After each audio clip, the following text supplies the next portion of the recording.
Welcome to the Banker Lamp. Please enjoy the video. In this video, I will explain how to buy a car in your game.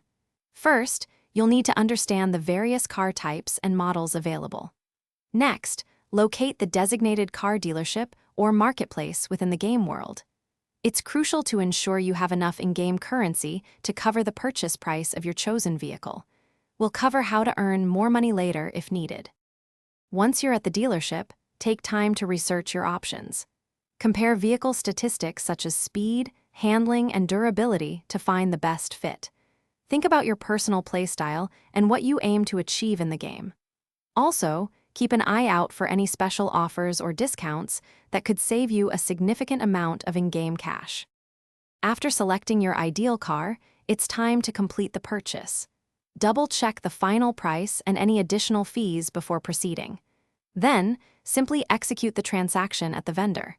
Your new vehicle will typically appear in your garage or inventory, ready for you to enjoy.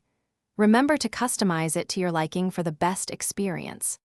To keep your car in top condition, remember to service it regularly. This ensures peak performance and extends its lifespan in the game. You can also explore various upgrade options to enhance attributes like speed or armor. And hey, for all your real-world adventures, staying hydrated is key. Check the description for a link to the Owala water bottle and other great deals. Thanks for watching. If this was helpful, leave a like and consider subscribing. See you next time.